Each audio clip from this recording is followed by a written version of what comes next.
मन में एक प्रश्न आता है कि यहां ठाकुर जी चतुर्भुज क्यों है? श्री ठाकुर जी चतुर्भुज रूप में क्यों विराज रहे हैं? तो ये वही ब्रज के लाला, यहां चतुर्भुज रूप में क्यों है? बहुत ध्यान से सुनिएगा। ठाकुर जी की दो मैया हैं, एक यशोदा मैया है और दूसरी देवकी मैया है।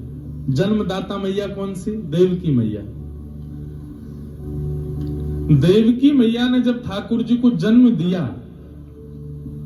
तो जन्म लेते ही ठाकुर जी का स्वरूप कैसा था? भागवत जी में वर्णन है, तमद्भुतम बालकमंबुजक्षणम चतुर्भुजम शंख गदायुधायुधम श्रीवत्स लक्ष्मम गलसौभकौस्तुभम पीतांबरम सांद्र पयोद सौभगम।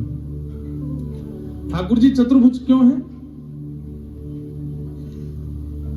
चतुर्भुज भगवान का स्वरूप है। अब इसमें हमारे श्री वैष्णव संप्रदाय में, रामानुज संप्रदाय में तो ऐसा भाव है, ठाकुर जी चतुर्भुज क्यों रहते हैं? बोले भगवान के श्री अंग के बिल्कुल मध्यस्थ लक्ष्मी जी विराजमान है, वक्ष में ही श्री लक्ष्मी जी विराजमान है। और लक्ष्मी जी को लेकर के जब ठाकुर जी चलते हैं तो अपना प्रेम प्रकट करते हैं लक्ष्मी जी के लिए। कैसे? जैसे कोई बहुत श्रेष्ठ व्यक्ति चलता है तो उसके आगे पीछे कुछ अंग रक्षक चलते हैं, उसके अंग रक्षक चलेंगे या उसकी प्रशंसा करने वाले चलेंगे या उसकी वाहवाही करने वाले चलेंगे, उसके आगे पीछे चलते हैं। तो लक्ष्मी जी सदा ठाकुर जी के चित्त में रहती हैं। उन लक्ष्मी जी को लेकर के जब ठाकुर जी चलते हैं तो एक हाथ से ठाकुर जी शंखनाद करते हुए चलते हैं, दूसरे हाथ से ठाकुर जी चक्र से रक्षा करते हुए चलते हैं, तीसरे हाथ से ठाकुर जी गदा दिखाते हुए चलते हैं और चौथे हाथ में पद्म यानी कि कमल लेकर के श्री लक्ष्मी जी को उबारते हुए चलते हैं। ऐसे मन जैसे चंवर डोराते हैं ना, ऐसे ठाकुर जी कमल से डोराते हुए चलते। मतलब लक्ष्मी जी का प्रोटोकॉल है ये।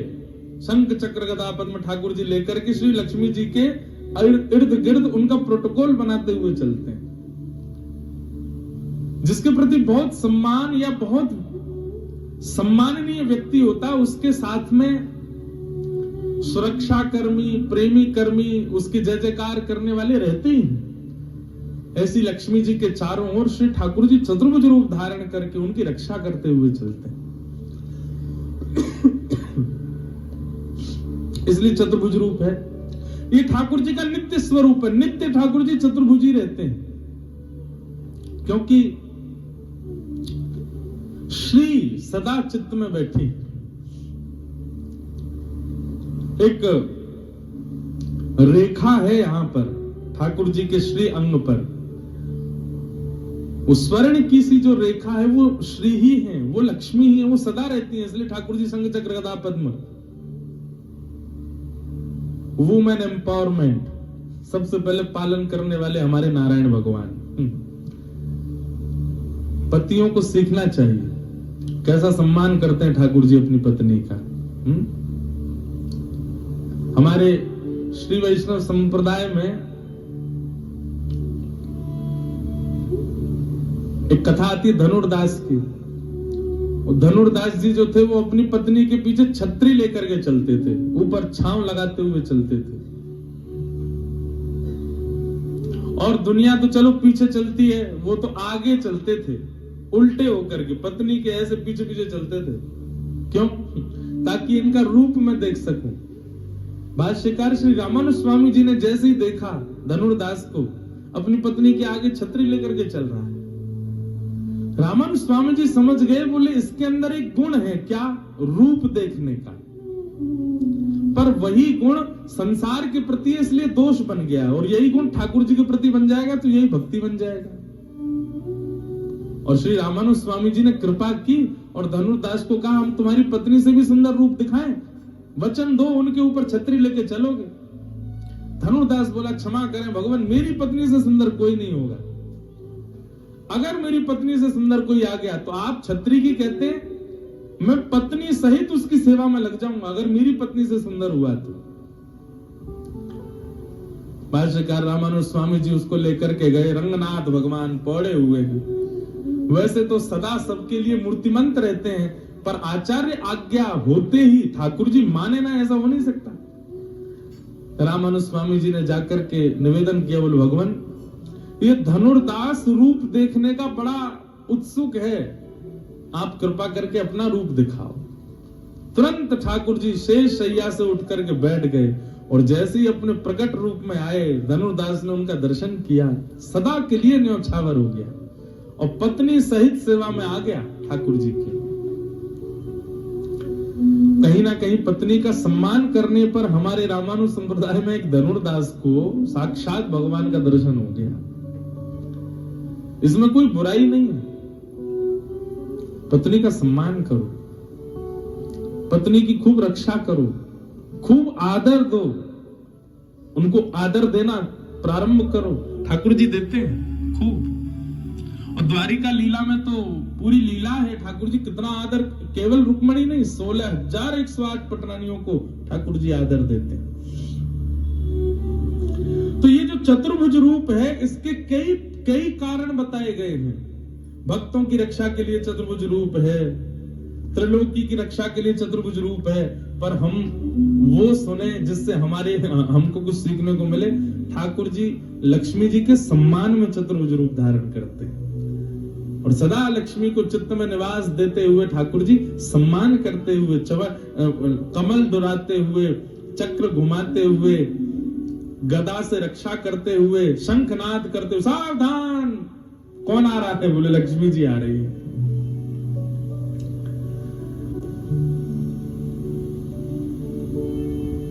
जेड प्लस सिक्योरिटी स्वयं ठाकुर जी धारण करके चलते हैं लक्ष्मी जी के लिए। वही ठाकुर जी देवकी के बोले मैया लाला बन के आए, गोद में ले लो।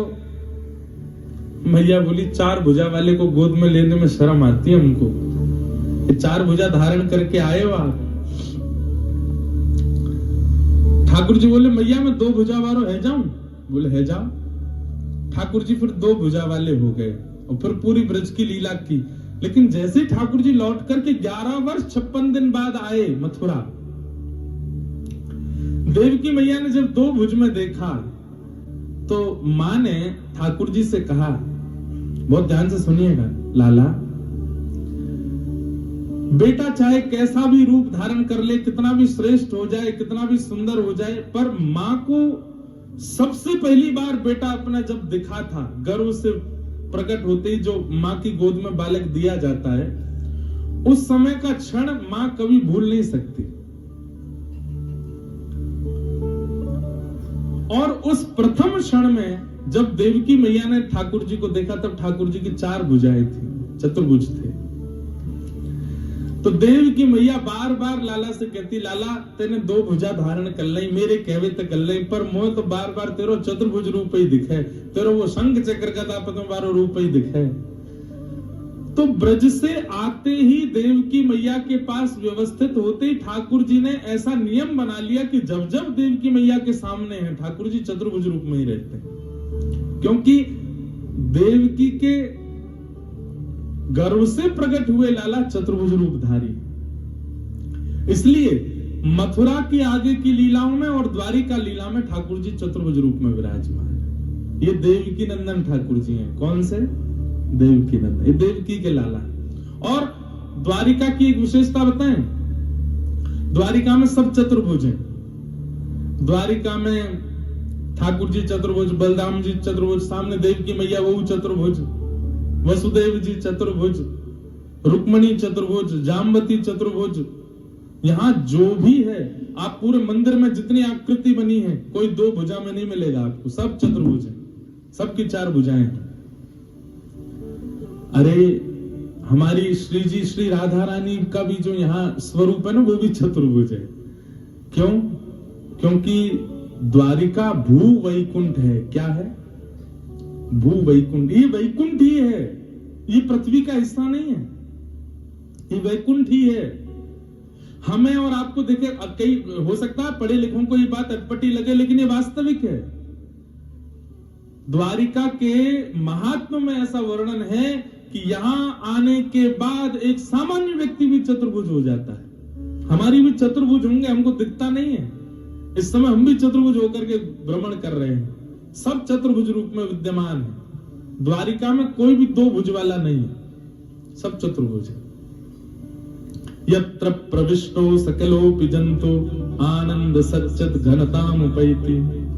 यहाँ प्रविष्ट होने के बाद हम मानवों की बात करते हैं, अरे यहाँ पर छोटी सी चैंटी तो वैसे होती चतुर्भुज ही होती है, वो तो उसकी तो चार भुजाई होती है, अष्टभुज हो जाती होगी। यहाँ पर गोमती सागर में निवास करने वाली मछलियां भी चतुर्भुज है। यहाँ पर आने वाले जो पशु पक्षी जीव हैं, कैसे भी द्वारिका में प्रवेश कर जाते हैं, सब चतुर्भुज हो जाते हैं। क्यों? क्योंकि ये वैकुंठ है, वैकुंठ में सब चतुर्भुज है, सबके चित्त में लक्ष्मी है और सब उनकी रक्षा के भाव से चतुर्भुज रूप धारण कर लेते हैं। हमारे अनुभव की बात नहीं, हमें दिख नहीं रहा है, पर हम सब चतुर्भुज हैं इस समय। क्यों? ये द्वारिका की महिमा है। ऐसे द्वारिका में चक्र के धरण हार, गरुड़ के सवार, नंद के कुमार, मेरो संकट निवार। ऐसे ठाकुर जी के चरण सन्निधि में हम सब आए हैं।